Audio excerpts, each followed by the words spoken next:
Homage to fundamental teacher Buddha Shakyamuni. Homage to wisdom warrior Manjushri. Homage to all lineage benevolent masters. The Dharma, infinitely profound and subtle, is rarely encountered even in a million eons. Now we are able to hear, study, and follow it. May we fully realize Tathagata's true meaning in order to liberate all sentient beings from samsara, generate supreme bodhicitta. Now we will teach the suffering of demigods in the section on samsaric suffering from the words of my perfect teacher. The fifth category is demigods, also known as the suffering of asuras. The human realm, demigod realm, and celestial realm are called the three higher realms. They are happier than the three lower realms, but are not free from suffering. Let us now continue to describe the suffering of demigods. Demigods are also called asuras. According to the Shurangama Sutra, they are beings of four types of birth. Some are born from wombs like humans, some from moisture like animals. Some are born through transformation like celestial beings, and some are born from eggs. Yes, egg birth. Are eggs and ovum the same? They are also born from eggs like animals. Thus, they include all four types of birth. The commentary on the Lotus Sutra also explains that one type belongs to the hungry ghost realm, mostly dwelling by the seaside. Another type belongs to the animal realm. These beings dwell at the bottom of the sea. Different sutras have varying descriptions of demigods. Today, through studying the suffering of demigods, everyone will realize that even being reborn in the demigod realm, there is no happiness there. Of course, their wealth, appearance, and various abilities completely surpass humans. When compared to us, they exceed human capacity. But in reality, they too are not free from suffering. Just like among humans, some poor people or weak people, people without wisdom, greatly envy those who are wise, wealthy, and powerful. Yet in their hearts, they too are not free from suffering. They similarly endure the oppression and torment of the three sufferings. So after we study this Mahayana Dharma, we know that nowhere in the three realms is there true happiness. Some experience the actual suffering of painful results. Some are not currently experiencing suffering, but they are creating karma. This is what we previously discussed as suffering of being conditioned, creating causes for suffering. So very quickly, the karmic results they create will manifest. Therefore, people with wisdom, after truly studying sutras and treatises, will deeply understand the principle described in the sutras that the three realms are like a burning house, without the slightest happiness. They will understand this principle. Now the words of my perfect teacher explains it this way. Originally, the wealth and enjoyments of demigods can rival those of celestial beings. But due to the karmic imprints of past jealousy of the virtuous and able, and love of conflict and fighting, they obtained the status of asuras, because in past lives they had particularly strong jealousy and pride. Some sutras say that in asuras' past lives they performed actions like generosity and other virtuous deeds, but the pride in their mind streams basically possessed all 7 types of pride, and their jealousy was particularly strong. Due to these karmic results, they were reborn among asuras. So sometimes among humans, some people are also very wealthy. On the surface they appear to have money, power, status, and so forth. But actually their hearts are still unhappy. Why are they unhappy? Because sometimes the fire of hatred constantly burns them. Sometimes the water of jealousy has already drowned them. Sometimes they are blown in all directions by the winds of various afflictions and suffering.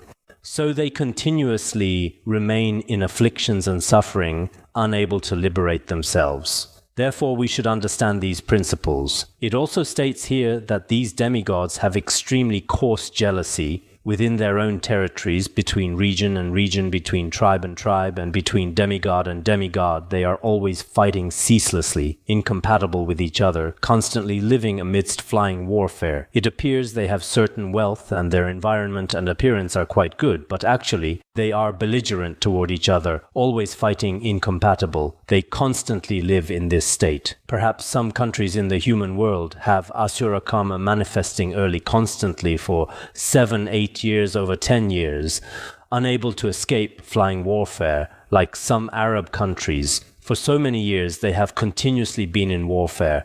People's hearts are constantly in a state of panic and instability, very distressed and painful. So while we are now in the human realm, we should actually know that the karma we create will indeed ripen its results in the future. Therefore, as ordinary beings, naturally sometimes between people some friction and conflict arise. This is also unavoidable, but we must consider this life and future lives, trying our best to live harmoniously with others. Actually, sometimes I think the present era is completely different from ancient society. Now humans, whether monastic or lay people, form cooperative collectives. Everyone should understand if cooperative ability is particularly poor, if everyone's coordination ability is particularly poor, no matter where you go, you cannot establish yourself, constantly remaining in suffering. So sometimes the key lies in people should understand each other, be patient with each other, forgive each other, delight in each other, having a tolerant mindset. You yourself will not suffer, and you provide others with free space. Otherwise, some people, due to bad character, poor practice, bad temper, bring suffering, unrest, and various afflictions to all the people around them. We also experience in the human realm some people, although they now have human appearance, but the karma they create and their past life karmic results are closely related to asuras. Perhaps in their past life they were a soldier in the asura army coming to the human realm to temporarily volunteer for work.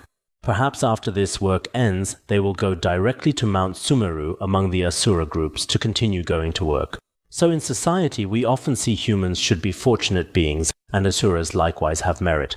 The Sutra of Rebirth in the 6 realms of samsara states, always engaging in deception and falsehood, delighting in anger and fighting. Due to past generosity, they become asura lords. The meaning is that they previously often engaged in deception and falsehood, delighting in anger and fighting. Due to past generosity, because of performing generosity in the past in this life, they become Ashura lords, Ashura beings. So we must definitely think about our present mental attitudes. If jealousy is particularly strong and we are particularly belligerent, immediately beginning to prepare for conflict through various means, such people will truly be reborn among Asuras in their next life. Because some of us have characters that are consistently harsh people who love war and fighting. If the Dharma has not completely tamed their mind stream, they will indeed be reborn among demigods. Here it explains why Asuras fight with the celestial realm. Let me explain this reason. They see the celestial beings dwelling high above, very wealthy, with perfect enjoyments. All their needs are produced from wish-fulfilling trees. They really cannot bear it, making them burn with rage, very painful. The roots of the wish-fulfilling trees actually grow in the demigods' territory.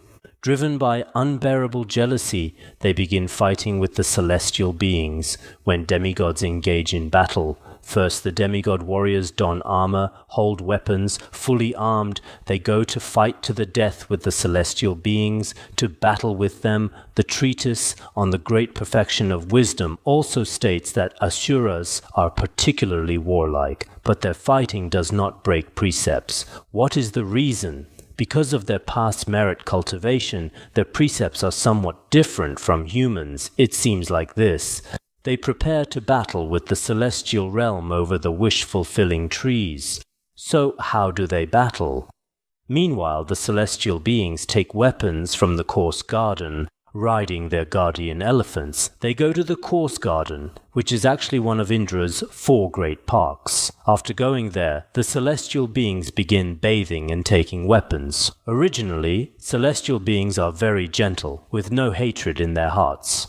Every day they are immersed in singing, dancing, eating, drinking, and entertainment, very happy. But once they reach the course garden, hatred immediately arises in their hearts. After arriving there, they immediately take up. Some of our Dharma friends start crying while speaking. Hatred begins to arise. Usually they are quite good people. From their expressions and other aspects, they seem like good people. But when they talk about past relationships with someone, about certain matters, talking, finally there's no solution. Sometimes watching their facial expression gradually changing, finally becoming completely disheveled, ugly in appearance. It happens like this. They go there to take out weapons. Indra rides on the middle head of the great elephant. Actually, Indra has a guardian elephant, which has a special characteristic. Whenever he wants the guardian elephant to come, it immediately appears. He just needs to think of it.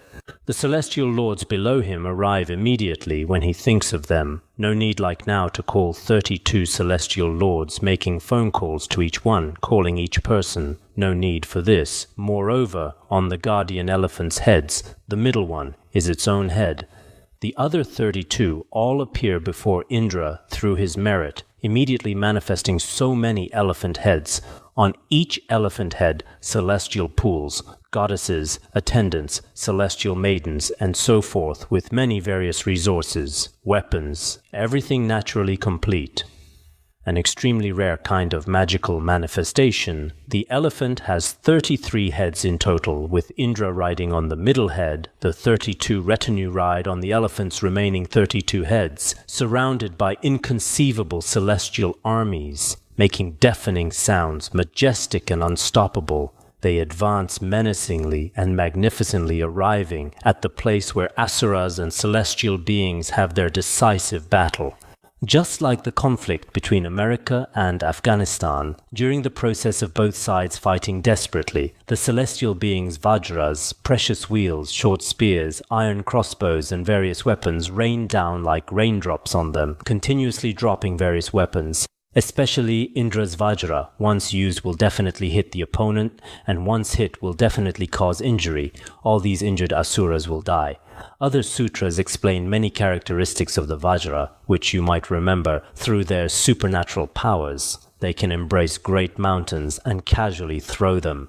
Due to past karmic forces, these celestial beings are massive in stature, with heights equivalent to 7 people standing upright, extremely tall. In comparison, asuras appear short and small when compared to celestial beings, so celestial beings and asuras begin warfare. Moreover, except for decapitation, no matter how injured celestial beings become elsewhere, as long as they apply celestial nectar, they immediately recover and absolutely will not die, because celestial beings can immediately resurrect through nectar and will not die. However, asuras are no different from humans. Once vital points like the heart or liver are struck, they all perish, so they frequently suffer devastating defeats. Asuras always lose in battle. Celestial beings tie sword wheels to the trunks of intoxicated elephants and dispatch them to the asuras. In an instant, hundreds of thousands of asuras all die violent deaths. All are destroyed. They roll all the demigod corpses down from Mount Sumeru, all falling into the gaming sea, where many demigods dwell below, so they deliberately roll the corpses down from the mountain. The entire seawater is dyed blood red, so this is how demigods constantly live amidst warfare, wasting their time. Very pitiful. So now we must understand one aspect is warfare with the celestial realm over wealth. The Sutra of the Right Mindfulness of Dharma and other sutras also describe this. Also, the Sutra on the ocean, like Samadhi, of the visualization of the Buddha gives different explanations for the causes of warfare between celestial realm and demigods. For example, the Asura king, who is demigod king, was previously infatuated with a Gandharva woman who was extremely beautiful. After they married, she was pregnant for 8,000 years and gave birth to an extremely beautiful goddess. Later, Indra became infatuated with the demigod's daughter. The demigod king had already agreed to give her in marriage to him. After marrying her, the demigod's daughter lived with Indra for a long time. Once the demigod's daughter, whose name was Pleasant Wish, very lovely, and Pleasant Wish, once saw Indra with many celestial maidens swimming and playing together in pools. This aroused great jealousy and hatred in her. She immediately sent 5 yakshas to the demigods to tell her father, saying, "Now Indra doesn't like me, what should I do? I'm so miserable," and she kept crying. When her father heard this, he became extremely angry. "Before you saw Indra crying and begging me every day, but now, isn't it so?" Some words, everyone may have different predispositions. Some of you find them particularly good. Everyone thinks differently. Some seem to have no feeling at all. At that time, the demigod king immediately mobilized his army to wage war against the celestial realm. The process of warfare is basically the same as described here. When convenient, you can look at that sutra, which explains it in more detail during the warfare. Because the demigods were quite formidable, they basically defeated the celestial realm. At this time, Indra thought to himself, because Indra was a lay practitioner who had previously taken refuge before the Buddha. He remembered the mantra from the Heart Sutra that the Buddha had previously taught him, Gate Gate Paragat Parasamgate. This mantra, when encountering difficulties, if one uses this mantra, one can overcome everything. Later, he began reciting that mantra, and the celestial being's power greatly increased. The demigod's power gradually diminished. After this, they began destroying the demigod king.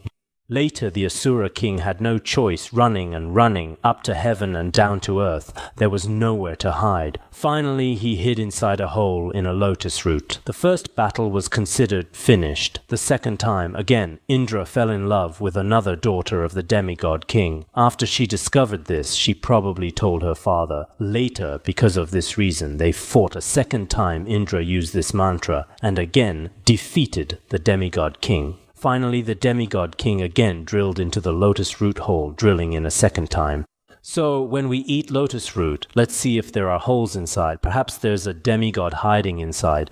Who knows? The demigod king, described in some sutras, is truly taller than Mount Sumeru. He still has supernatural powers. He can make his body height exceed Mount Sumeru, or when small, become as tiny as an ant. Hiding in lotus root is also possible. The second time he also hid inside. Later, it seems the demigod side sent some demigods to conduct peace negotiations with the king of the celestial realm. Moreover, they said, you are a Buddhist disciple, a lay practitioner. For a lay practitioner to take demigod women is unreasonable. You will break precepts. On one hand, breaking the precept against stealing. This is unreasonable. They discussed with him. Indra also agreed. He also felt that indeed before the Buddha, he had already taken refuge in the Buddha. Keeping the 3 refuges and 5 precepts, continuing this way, would be unreasonable. Later he agreed to provide compensation. He gave celestial nectar to the demigods, and the demigods also gave him their daughter. From then on, there would be no more warfare between them. This way everything was basically pacified. The Second World War was over. The demigod's Second World War. When the Third Demigod World War will begin, no one knows why do demigods have such abilities. Sutras also say that demigods can take the sun and moon. When they fight with celestial beings, sometimes they hold the sun and moon in their hands as shields. Lunar and solar eclipses are mainly when the demigod king is unhappy. He shields them with his hands. What is the reason? Previously, there was a person who saw a stupa being burned by fire. Then he extinguished the fire and began making aspirations. Due to this aspiration power, in that very life he became such a powerful demigod king. The sutra roughly describes it this way, so we should understand. On one hand, the inconceivable merit of mantras, even when demigods, in terms of weapons and technology, sometimes seem unable to be defeated by the celestial realm in terms of capability, reciting mantras once can overcome them. I remember once, roughly, when was it once in Qinghai, there was someone called Khenpo Munsel Rinpoche. When His Holiness Jigme Phuntsok was still alive, we heard that Khenpo was sick, quite seriously ill. His Holiness sent several of us, Dharma teachers, to go there to see Khenpo Munsel in the name of the Academy and His Holiness, requesting him to live long. We went. At that time, the Academy's conditions weren't like now. At that time, we had a jeep. The driver also, at that time it seemed there wasn't one. Anyway, there was a lama from Qinghai who basically knew how to drive, so he drove. It seems Khenpo Tsultrim Lodro was there, and which other Khenpos went together. On the way back, before reaching Sirtar, at that place it also snowed. His driving skills were indeed not very good. He often forgot about the brakes. He would bang and forget the brakes. In the middle, there were many pits there, and he drove into the pits, but his faith was still good. He said to pray to Amitabha Buddha and Padmasambhava. We told him, step on the brakes, step on the brakes. He kept not stepping on them. Padmasambhava, Padmasambhava. So sometimes you don't need technique. Later, when we basically reached those pits, the car was already not completely overturned, but tilted. He came below Nubzur. At that time, our road was also not very good. When he got there, he didn't dare go up. He said, "Oh dear, the lives of these few people here are quite important. I'll go up and have His Holiness's driver come down to help me drive." We said, "We went to Qinghai such a long distance. We've already driven here. Let's still go up." No, this mountain valley is quite steep, I must. At that time, there were no other cars. He walked up asked His Holiness's driver to come down and drove up again. That Lama is still around now. His eyesight is also not very good. Sometimes when he sees stones on the road, he goes, "Ah," and immediately steps on the brakes, stopping there. After Indra prayed, he could also achieve victory. When driving, sometimes you don't need technique. Sincere prayer can also work. The root cause of Asura rebirth here is jealousy. As I mentioned before, sometimes humans, toward those who surpass them, or when a person finds their various powers cannot compare with others, distress arises in their hearts. Previously in history, during the Yongjang era, everyone knows the rather famous Bai Taiguan. His martial arts were very powerful. He went outside for a period of time, quite a long time. When he returned to his hometown, he saw a child whose martial arts appeared particularly formidable. During the process of comparing martial arts, he felt the child was very powerful. Then he thought to himself, "In my hometown there is such a child, so powerful from such a young age. In the future he might surpass me." He generated extremely strong jealousy. Finally, he developed evil intent and killed him. When the child was about to die, he looked at him with wide eyes and said, "You killed me today, but my father, Bai Taiguan, will take revenge." Only then did he realize it was his own son, but there was no way. The child was already dead, so sometimes generating jealousy harms oneself. This phenomenon indeed exists. Shakespeare once said, "Beware of jealousy. It is a green-eyed monster. It is a particularly terrifying monster, because once a person's heart has this kind of jealousy, then they truly become possessed. Many things they will not consider." So among us humans, some colleagues, co-workers, classmates in study and various aspects, there are areas of comparison with oneself. We must definitely observe our own minds. Otherwise, I think people often fail to practice virtue and actually bring many disasters and sufferings to the human world. People previously also had this saying, when celestial beings and asuras fight, it's best if the celestial realm wins. If the celestial realm doesn't win, various inauspicious events will appear in the human world, producing all kinds of warfare. The four elements will be imbalanced, or four great disasters will appear. Therefore, the Buddha said in the Sutra of the Right Mindfulness of Dharma, if worldly people practice according to the Dharma, the celestial hosts will defeat the Asura armies. The celestial hosts can defeat the Asura armies. If they defeat the Asura armies, the celestial realm's various merits and happiness will increase. In our human world there will be favorable weather and seasonal harmony. Many happy auspicious signs will also appear in the world. So, in our usual study and practice, we must think that on one hand, samsara is very painful. On the other hand, in this life we should not have a warlike mentality. Otherwise we will indeed be reborn as asuras. Some people particularly love war and particularly love guns, including from childhood watching martial arts films and reading novels. As soon as there's fighting, they become particularly confident. This is also a bad habitual tendency. I think generally monastics should not be like this. If they are, shaving their heads would be unnecessary, but lay practitioners should also, for example, watching movies, television, reading books all day long, content related to warfare. I feel this is not very good. Actually, being reborn as an asura is not very difficult. Previously in the Sutra of Parables, it was said a person once encountered floods in the mountains and was extremely afraid. In the future, he must be reborn in a place where floods cannot harm him. Later, he had an opportunity to make offerings to a Pratyeka Buddha. When this Pratyeka Buddha displayed supernatural powers in the sky, he began making aspirations. When I stand in seawater in the future, above my knees will not get wet. I must overcome all water. I will become an extremely huge being. Later, he indeed became an Asura king, Asura kings. Generally, in relevant sutras, there are 4 Asura kings. One of the Asura kings made such aspirations, and finally became such a being. So when we live in the human world, some people truly make such aspirations. When we were students before some teachers had them write essays, what is your future ideal? Some people said, "I like to become a pilot." We remember originally, in middle school there was a person who really wanted to be a pilot. But later, not to mention becoming a pilot, he didn't even pass the exams. Now he rides a yak every day, a ground pilot. His aspirations were not fulfilled in this life. Therefore, we must sincerely visualize the scene of demigods not being free from the nature of suffering.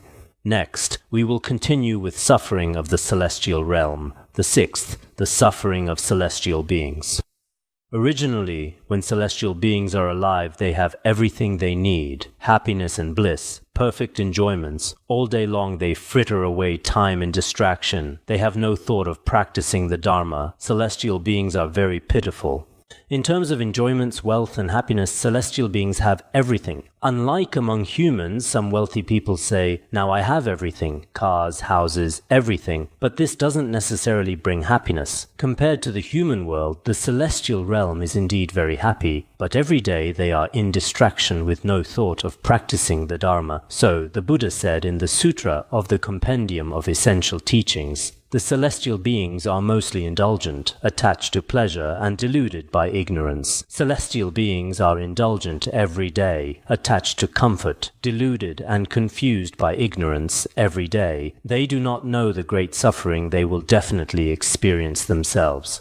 They don't know what great suffering will arise in the future, that they themselves will experience. Every day they are just like in today's world. Some officials and leaders, some worldly people, wealthy people, every day either in tea houses or in restaurants, or in the world every day sightseeing, eating, drinking and entertainment. Every day they are in such meaningless and valueless lives, indulging themselves, very pitiful. It's impossible to have celestial enjoyments, but some of their lifestyles, for themselves and others indeed, also have no real benefit. Although celestial beings' lifespans last for many kalpas in their own perception, it's just a momentary appearance, fleeting.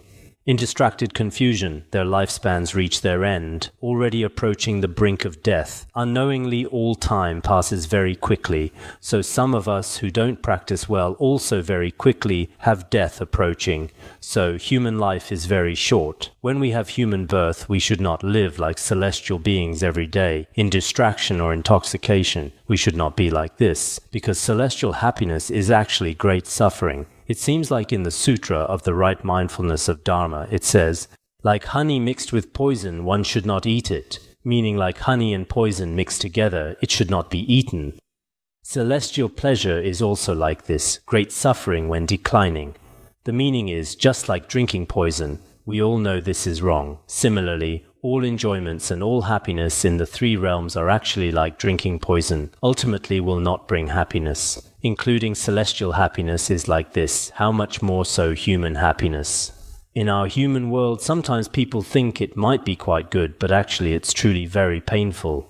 Analyzing from its essence and various principles, there should be no happiness to speak of. Let me describe this specifically. From the heaven of the four great kings to the heaven of making use of others' emanations, these are the six desire realms. No matter where one is born, all must experience the suffering of death. Below, we discuss the 5 signs of death that celestial beings experience.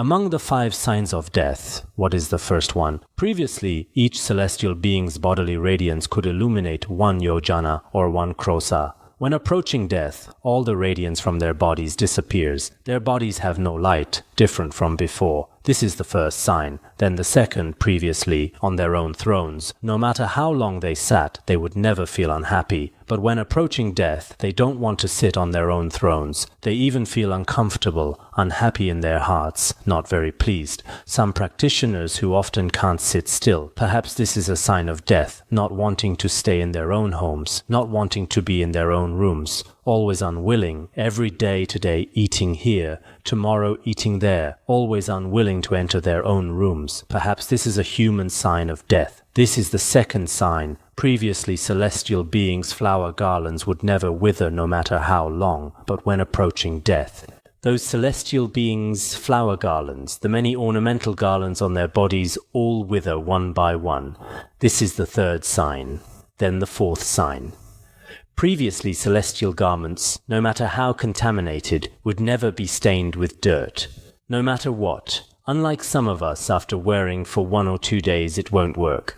terribly dirty. Not like this, but when approaching death, the celestial being's clothes begin to become old and stained with various filth, all different from before, becoming filthy. I look at human clothes, it's okay. Now it seems many people's clothes are different from before, still okay, relatively clean. It seems the sign of death hasn't appeared yet in the human world. Previously, celestial beings would not perspire. When dying, much sweat also appears. This also has different explanations. So when the above 5 signs of death appear, they themselves know the final day is approaching. Death has already appeared.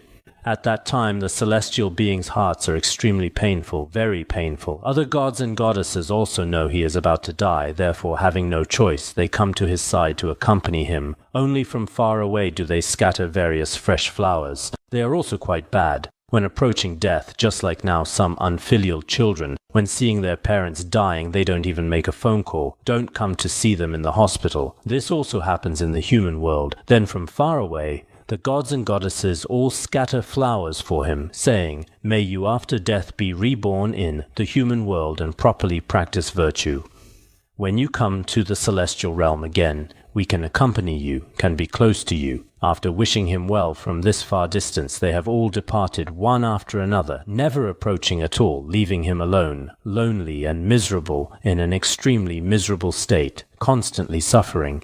Moreover, at this time the celestial being, through divine sight, observes and knows exactly where he will be reborn in his next life. He can see it completely. Then he sees that most celestial beings, because when dying, they generate wrong views and excessive indulgence for various reasons, will be reborn in the 3 lower realms. So he can immediately see the suffering of his future birthplace. Originally, the suffering of death has not yet been eliminated. Added to this, after his death, the suffering of falling, adding insult to injury, very painful, suffering invisibly, increased 2 or 3 times. They cannot help but cry out in grief. This tragic situation continues for 7 days. If it were 7 days in our human world, it wouldn't matter much. But actually, their 7 days are also very long. 7 days in the heaven of the 33 equals 700 years in the human world. For 700 years, actually, each day feels like a year, possibly 700 years.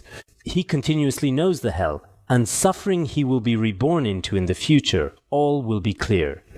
So his present suffering and the suffering of his future birthplace are also very hard to bear. Moreover, he also knows that previously he was in a state of sensual pleasure and indulgent negligence. The Sutra of the Compendium of Essential Teaching states, "The celestial beings indulge in sensual pleasures, swift as a torrent. Life spans but an instant, foolish and unawakened." He knows that celestial beings indulge in celestial pleasures and must quickly leave the celestial realm. Then he also knows he was too foolish during so many kalpas. Perhaps due to the natural law of virtuous actions, the celestial realm may not truly be able to generate various virtuous actions, except for some emanated gods. I'm afraid it's very difficult to even recite one Avalokiteshvara mantra there. So why does the Sutra of Individual Liberation state that our human birth surpasses the celestial realm? The reason lies here. In our current human world, no matter how busy we are, even in negligence, some people can practice generosity, charity, and cultivation. Many virtuous actions can be done, establishing a solid foundation for future lives. Very easily, not difficult. But the celestial realm is completely different. So we should understand the final suffering when everything is destroyed, what people's feelings are like. It seems the Buddha said in the Sutra of the Compendium of Essential Teachings, all sentient beings should awaken to the law of impermanence. Those born are swallowed by death. The prosperous are oppressed by decline. The meaning is that all people must understand the principle of impermanence. They should awaken to the principle of impermanence. Why is this said? Because every one of us beings, whether celestial or human, all who have birth will ultimately be swallowed by death. Your glory, wealth, prosperity, and flourishing success will ultimately surely decline into decay. Ultimately a tragic scene, all empty. This is completely a natural law. So we should understand such laws of life, or the world ultimately are very tragic. We can say this: dying celestial beings recall their past happiness and joy, while now having no autonomy to continue staying, experiencing the suffering of impending death, seeing the misery of their future birthplace, experiencing the suffering of falling, suffering, the torment of these two types of pain. Their hearts are extremely sorrowful. This suffering has already exceeded the suffering of hell. On the surface, we see that, after all, they are in the celestial realm, probably very happy, but actually it's not like this. We see some corrupt officials, after being discovered, are extremely painful. Some even jump to their deaths from 20-something floor-high buildings. Why? Because they cannot face their future fate and the society at that time. When they see their fallen condition, they become extremely painful. If you have studied Mahayana Buddhism, even if your fate is hell or prison, you might still know, oh, this is impermanent. When I was previously prosperous and happy, everyone treated me like the moon surrounded by stars, respecting me greatly. But now I have already reached hell, reached prison. People will also scatter dust behind my back. This is also a natural law he will face, but worldly people find it very difficult to have this kind of courage. Previously, we discussed Asuras and the celestial realm. The upper two celestial realms refer to the form realm and formless realm. The form realm includes the first dhyana heaven, second dhyana heaven, third dhyana heaven, fourth dhyana heaven, the four dhyana heavens total, 17 form realm heavens. The formless realm has 4 formless realms. Although they don't have the manifest suffering we just discussed, once their karmic momentum is exhausted, they will fall into hell or lower realms like awakening from a dream, very painful. Protector Nagarjuna said in the letter to a friend, Brahma, free from desire, attains happiness, later becomes fuel for the unceasing fire. Continuously experiencing suffering, Brahma heaven, this celestial realm like the form realm, is free from desire, temporarily without desire and afflictions, very happy. But ultimately, after their karmic momentum is exhausted, they will still be reborn in the hell of ultimate torment as fuel, so they continuously experience various sufferings. When we talk about the suffering of celestial realms or demigods, sometimes it may be rather difficult to accept, but indeed they will ultimately fall. In the Mahasangha Vinaya, it also states this way: all celestial beings and worldly people, all categories of sentient beings, none escape being bound by fetters. At life's end, they fall into evil paths. Fetters means afflictions, as explained in the Treasury of Abhidharma. Not one is not bound by afflictions. At life's end they fall into evil paths, which is very frightening. So when we speak of celestial realms and demigods, sometimes it's still rather difficult to comprehend, but when speaking of worldly suffering, I feel everyone can sense it. For example, people pursue particularly happy things now, whether houses, cars, or your various material enjoyments on the surface. They appear happy, but actually not happy at all. I said some time ago the 20th century was basically a century of bloody conflicts between nations and peoples, a century of bloody conflicts. The 21st century has extremely flourishing afflictions, I feel. Although material civilization should have developed more than any previous era spiritually, it is indeed very panicked and painful, not to mention other things. Why do big cities now build a second ring road this year, next year, a third ring road, the year after a fourth ring road, always building outward? Because people's greed is very great, especially now with car buying. People now need to support people, cars, phones, houses every day. They must support these things. But without work, money doesn't come among these, not to mention others. Just supporting a car. Buying a car is not very simple in today's world. I saw in Guangzhou or somewhere at that time, they said a person can afford to buy a car but can't afford to maintain it. But what kind of person can afford to buy one? A person with a monthly salary of 2,000 yuan can neither afford to buy nor maintain a car. With 3,000 yuan, they can afford to buy but cannot afford to maintain. With 4,000 yuan, they can basically afford to buy and basically afford to maintain. But basically for a car around 100,000 yuan, if over 5,000 yuan, a car around 150,000 yuan is basically manageable. If monthly salary is over 10,000 yuan, one can afford to buy and maintain a car worth 200,000 yuan. When calculating like this, everyone should know from their own experience. For example, if you buy a car for 200,000 yuan, from then until it's scrapped, generally speaking, all costs added together such as insurance fees, maintenance costs, toll fees, bridge fees, all these added together will ultimately exceed twice its cost. For example, a 200,000 yuan car, when it's finally scrapped, besides its price, 400,000 has already been spent. Now, people's parking spaces alone cost more than buying the car. In cities, there are many specific sufferings, really no solution. Finally, when you drive, there are also traffic jams, no solution. So in 2009, America prepared to make a flying car that can fly in the air. The factory's initial experiments have already succeeded. I heard many people worldwide have started placing countless orders. They say after 2 more years it can officially enter the market. If it's truly possible to buy, then perhaps in the air, flying cars will be like bees. But I estimate car accident phenomena may also become more and more frequent. This way, it might still be very painful, but there's no solution.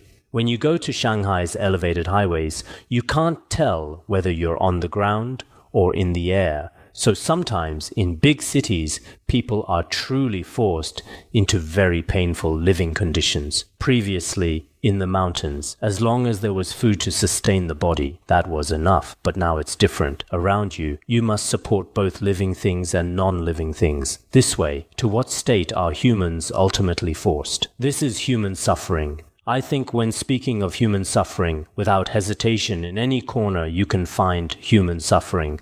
But sometimes when speaking of the suffering of celestial realms, hell, and demigods, because our physical eyes are limited to individual beings in the desire realm, some hidden sufferings of the form and formless realms, we cannot think of them now, but we still have scriptural authority. Through scriptural authority, we know in the 3 realms of samsara, no matter where one is reborn, there will be no happiness at all. So we truly should not have any hopes or feelings of happiness towards samsara. We must be like a person in prison. When can I freely return home? No matter how good the living conditions in prison, it still feels like prison. So for us in samsara, temporarily, your life, your house, all status and power, no matter how good, you must always be prepared that these will naturally leave me. All family and happiness will naturally leave me. So I should still prepare well to leave the 3 realms of samsara, truly attaining the happiness of Buddhas and Bodhisattvas. So in our hearts, we should give rise to such genuine renunciation. Only then will your Dharma practice be perfectly successful. Okay, that's all for today. Sonandai Kancha Tobaya Tanani Dhamma Vashi Jirgana Jirano Chupai Jupun Solen Dravadvaja Bandarangara Bana Savarda Bandarangara Bana Savarda Bandarangara Bana Savarda